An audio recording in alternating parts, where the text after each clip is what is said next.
It began each morning at 7, the hour the city peeled itself from night. Air conditioners sighed, kettles clicked alive, trains groaned into their first slow miles. In that thin seam between darkness and commute, a man stood in the hallway outside apartment 4C with a paper cup of coffee he knew she liked and a heart rehearsed to break. He listened to the soft stir beyond the door, a rustle of sheets, the pad of bare feet crossing old parquet. He centered his breathing as one might before diving beneath winter water. On the other side lived the woman who had loved him across lifetimes and would, in a few seconds, open the door without knowing his name. He had learned to present himself without fear in his eyes. Fear unsettled her on the first day. Joy frightened her more. He kept his posture halfway casual, as if he'd stumbled here on an errand and remembered suddenly an old friend to greet. He kept the coffee warm against his palm, the rough cardboard a thread to hold. He arranged his mouth into an expression that could survive rejection without collapsing. Somewhere inside the apartment, a phone chimed. Somewhere farther off, a gull cried over the river. The bolt slid back. She opened the door. Every morning her face surfaced the same way, from sleep into brightness, from brightness into confusion, from confusion into polite wariness. She took in the hallway's dim light, the stranger with gentle hands, the coffee offered as if to a skittish bird. The city had tucked itself around her like a shawl, steam rising past the fire escape, sun broken into squares through the stairwell window, dust turning in its own gravity. She examined him as people examine paintings whose names they cannot place. There was always a pause where he hoped the memory would do the impossible and thread its way through loss. It never did. Not at 7. Not yet. He offered the coffee. He spoke softly without speaking in lines. He told her that the morning was cold and the roast was better when held close, that he had extra and hated waste, that downstairs the cafe had switched to a darker blend he remembered her liking in November. She reached each morning for the cup as if for a handrail. The warmth gave her something to trust.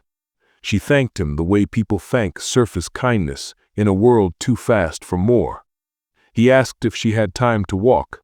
She looked past him toward the narrow river of hallway air, toward the staircase where the day began in earnest.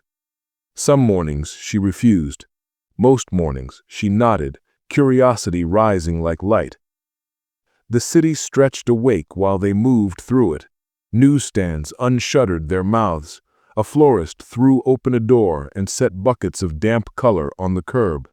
A bakery released the smell of cinnamon onto wet concrete. He led her by habit rather than authority, finding streets they had once loved without naming them. He knew the angle of a bench where they had shared their first late summer, the stoop where rain had held them beneath one umbrella, the cafe where her hair had fallen across her cheek and his hand, without thinking, had tucked it behind her ear. He avoided those places at first, memory bruised too quickly. He walked the long way around and taught the day to breathe. He said little about the past. He learned on the first morning of the first cycle that filling silence with history outweighed the glass. He taught her instead the easy shape of the city, which crosswalks took longest, which parks cut the wind, where the river widened to catch the pollen of sun. He led her to a small cafe that steamed its windows even in summer. He placed the coffee he had brought on the table and added another from the counter, the one with a swirl that pleased her, though she could not have said why. He did not say that once the barista had known her name. He did not say that once her laugh had gilded the room. The first cycle had come like weather. A year ago the car had spun on black ice that looked like dry road. The hospital air had tasted of metal and lemon. He had learned the long grammar of machines. At midnight on the 30th day of standing beside a world without her, he had walked until his feet forgot concrete and found the old watchmaker whose window always looked like dusk. The offer arrived the way fate always does in modern cities, disguised as practical help. 30 mornings, said the old man, with hands that smelled of oil. 30 chances to meet her again. 30 days in which she will wake each dawn without your name, until the last day, when time itself will decide what it will give back and what it will keep. The price was left between the words like a blade. He agreed the way a drowning man agrees with air. On the first morning of the bargain, he had brought white tulips without understanding that lilies would have been worse. On the fifth, he understood which bar of chocolate softened the line between her brows. On the ninth, he learned that silence, offered without hurry, was more persuasive than biography. On the 12th, he realized that the city itself remembered them, even when she did not. Squirrels paused on the same branch near the fountain.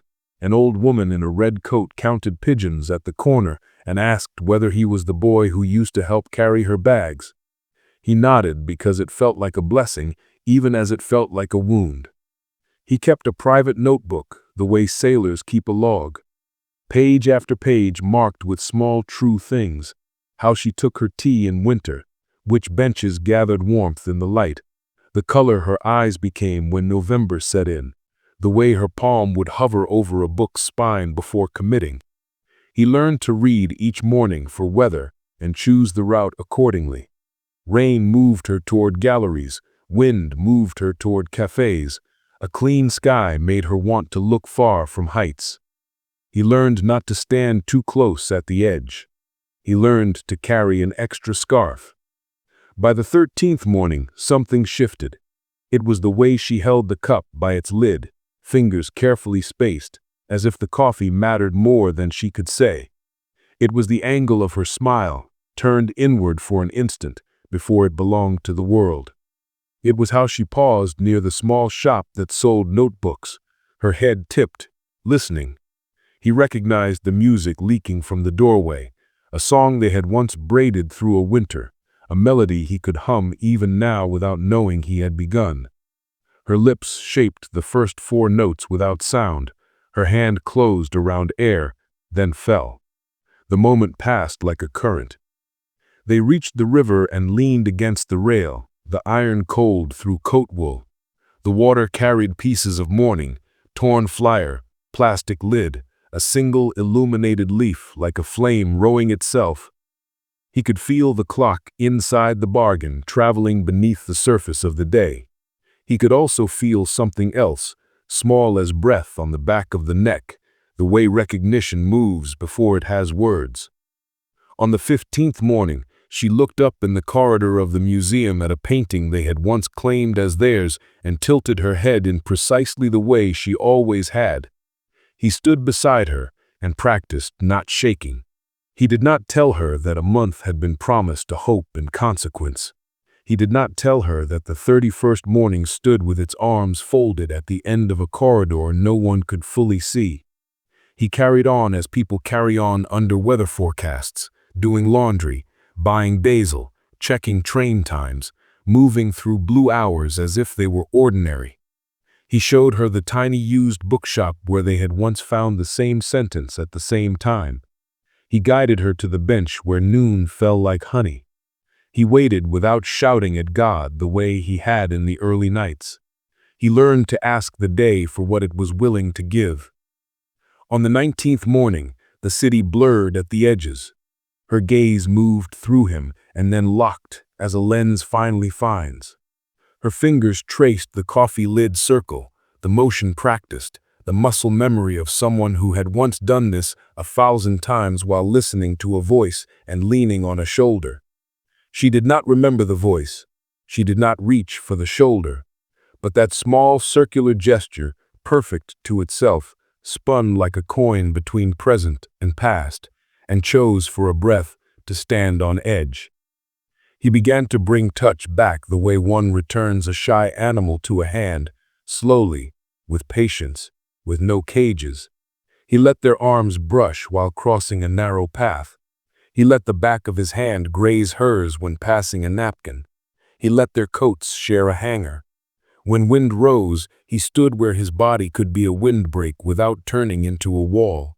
He learned that tenderness could be quiet as weather and perhaps more convincing. He learned that his grief could stand in the corner and keep its voice down. On the 21st morning, they walked the high footbridge over the expressway. The city stretched like sheet music below.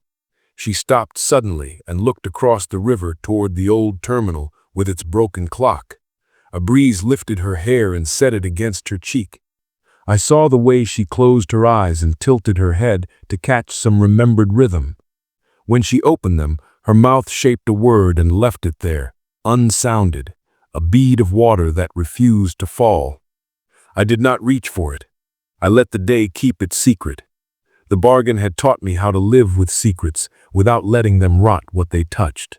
He began to speak more of the world and less of himself. He named for her the species of birds nesting under the bridge, the kind of cloud that brought snow without ceremony, the line of poetry inscribed on the library steps in brass. He taught her how the tide made the river breathe.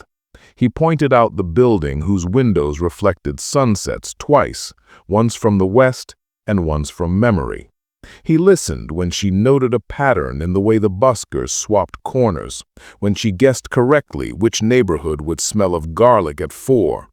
The day grew trust the way ivy grows, along what is steady, toward what is warm. On the 24th morning, she stopped in the small market where the owners stacked the glossy fruit into pyramids and dabbed water onto oranges with a paintbrush to make them look newly born. She held a pear at the base and tested it near the stem, exactly the way he once taught her to do. She put it back and chose another. She smiled without knowing why that felt right.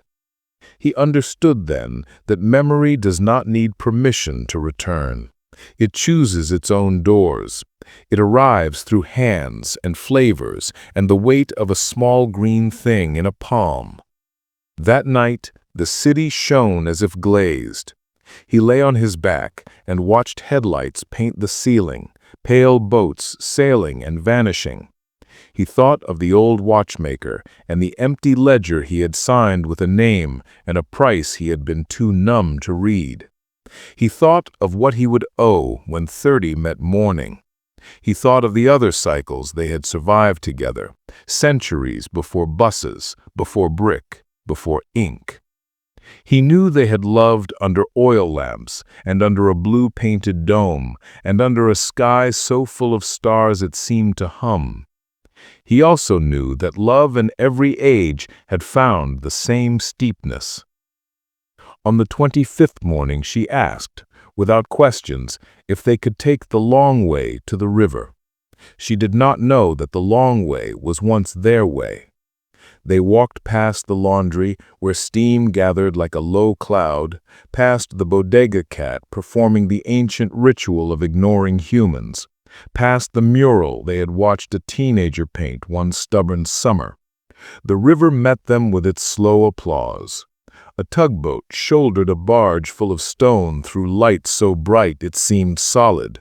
She took the cup from his hand and held it close to her face, breathing in as if scent, somewhere beneath coffee and paper, kept a promise. He let the moment stand without trying to harvest it. On the 26th morning she woke before 7 and stood at the door waiting. He found her there when the bolt slid back, hair gathered, eyes wide in the way of people expecting and not sure what. He felt the line between faith and foolishness become a thread, and then something stronger. She tilted her head at the same angle she did the first time she had ever invited him in, years before ice and bargains. He did not cross the threshold. He gave her his mittens because he remembered how her fingers felt when cold. She slid them on and laughed softly into the wool, the same sound that once had taught a winter room to be less dark. She did not ask his name. She asked which way. On the 27th morning, she placed a folded paper on the cafe table without meaning to. He recognized his own handwriting before he could pretend otherwise. It had been a note he kept in his coat, a small card that had learned her birthday and her favorite storm.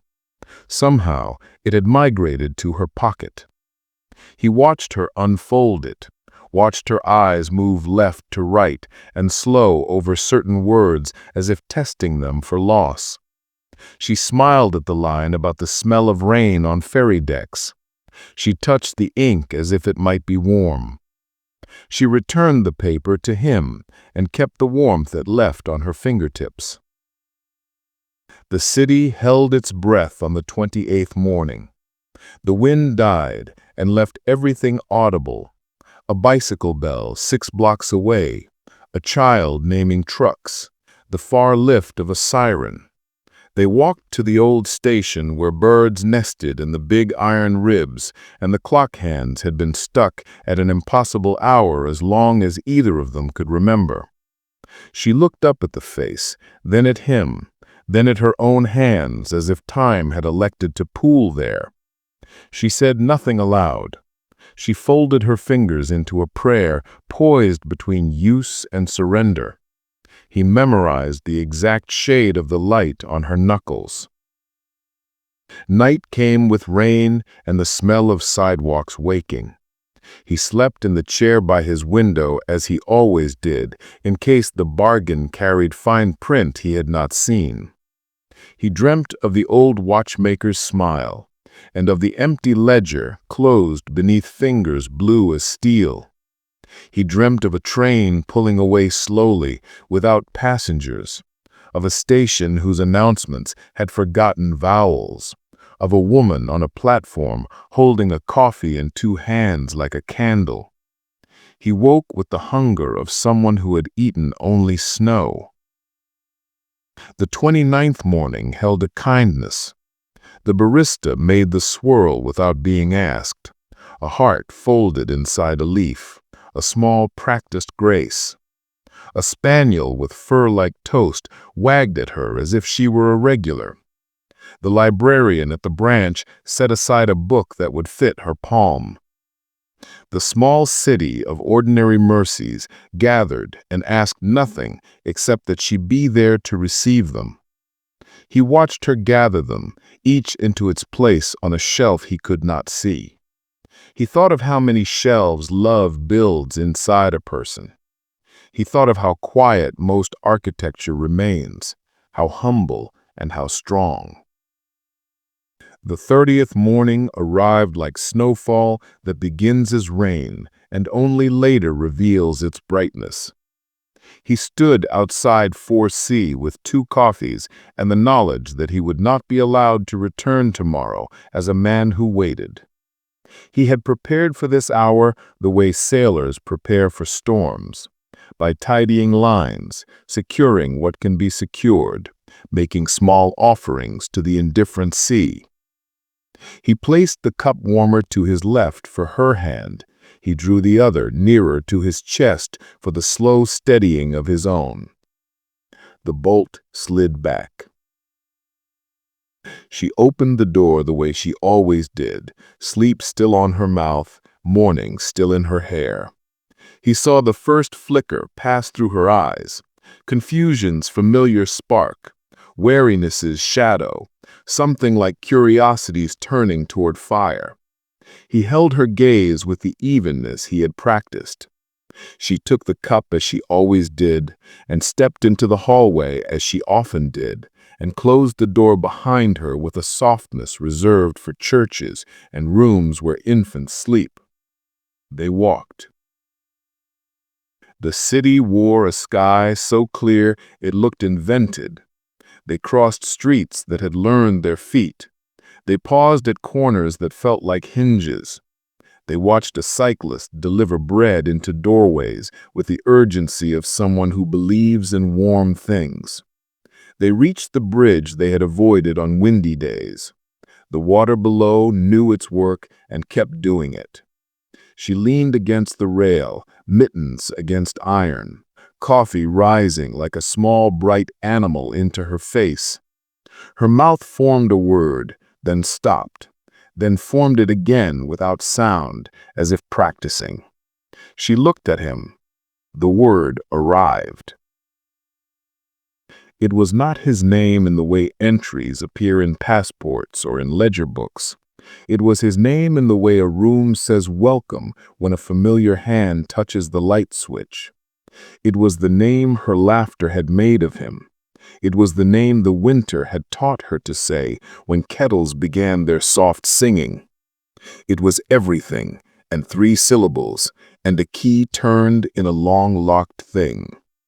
She said it once. She said it again, scarcely more than breath. He did not fall to his knees. He did not weep against the rail. He stood and let the world pass through him as light passes through water. He could feel the bargain leaning into the hour, the ledger arriving like a shadow with practical shoes. He could feel the old watchmaker's window fill with dusk. He could feel the inventory of small graces arranged behind them on the path like footlights. She knew nothing of ledgers, or perhaps knew more than he did. Memory had come with its own price list and was making its own calculations behind her eyes. She reached for his hand as though it were the most obvious of tools, like a pen found beneath a pad, like a scarf taken from its hook when wind speaks plainly. Their fingers settled the way drawn curtains find each other and agree to make a room. They spent the day like people flee a house with a fire in some far room, not by running, but by salvaging what cannot be bought again. They visited the small gallery that always smelled of plaster and lemon and looked too large for its walls. They sat on the ferry deck where gulls floated like paper and watched the city rearrange itself into stories. They walked the long park where teenagers rehearsed gravity with their boards, and old men argued in 2 languages about games with black and white stones. They ate bread still warm enough to steam butter on a bench warmed by an obedient sun.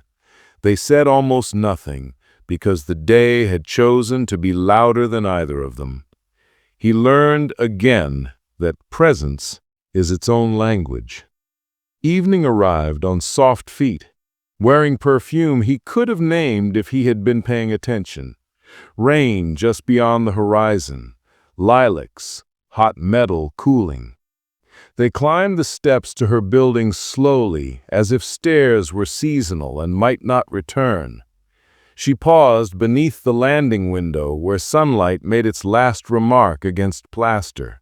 She stood inside it like a figure in an old chapel.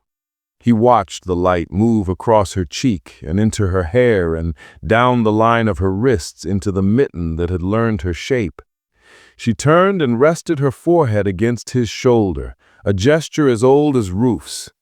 He let the moment stand without asking it to do more than be true. Night arrived. Somewhere in the room of clocks, hands made their brave, futile march. Somewhere, ink dried on a page.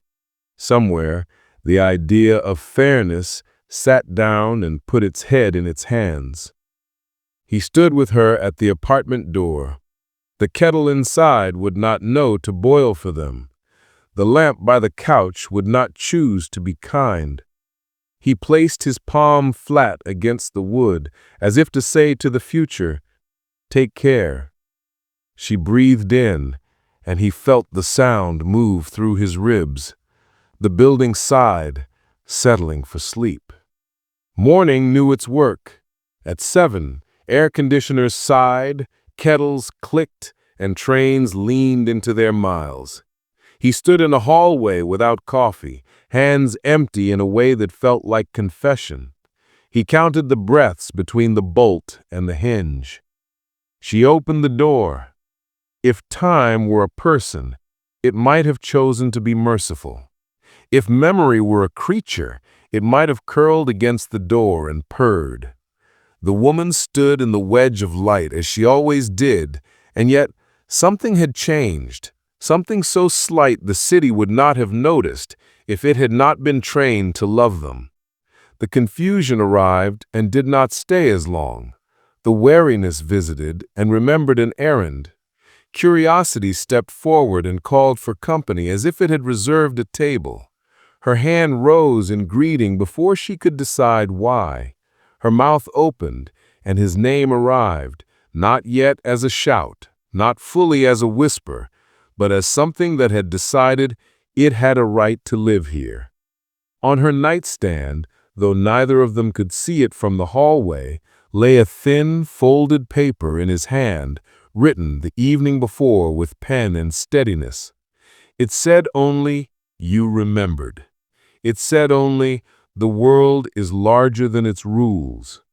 It said only, "When the day needs a hand to hold, this one was made for yours." She would discover it later, after coffee, after river, after a gull tore the morning once with a bright, impudent sound. She would sit on the edge of her bed and unfold it, and feel something like weather shift inside the heart's small country. They set out into a city that, for the first time in 30 days, felt less like a maze one end had lost. Steam rose. A florist punished buckets with water. The bakery let cinnamon speak. They moved through it neither as strangers nor as those who had earned the right to brag. They moved through it like people who understand that some bargains are not made to be won or lost, but to teach the body the shape of devotion. The old station's clock still lied. The river still practiced patience. Somewhere, the watchmaker closed his window on dust and finished the long work of being kind in a cruel trade.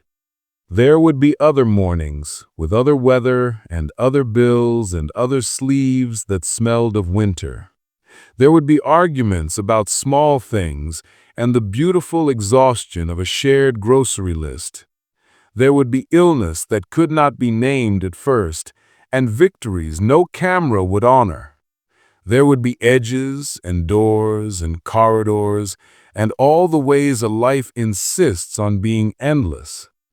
There would be the memory of a month that taught them how to spend a day without waste. He stood with her on the long footbridge that ran like a sentence across the city's breadth. Cars scrolled beneath as if reciting. The river turned its shoulder to the light and became silver. She leaned into him with the certainty of someone locating home without a map. He lowered his head until his cheek found her hair, and the world, unremarkable and miraculous, continued. In that ordinary radiance, he understood that the ledger had not been balanced so much as repurposed. Numbers turned into notes, columns into staves, a price into a song. When they turned back toward the steps, morning happened in front of them the way seasons happen in orchards. They were not forgiven by time, they were not punished. They were included, finally, plainly, in the simple arithmetic of continuance. At the corner, the bodega cat had surrendered to a sunbeam and pretended the world was gentle. They agreed to pretend alongside it. They crossed the street on the long white bones of paint, and the city made room, and their names, spoken now aloud by both, moved forward in the air as if they'd always belonged there.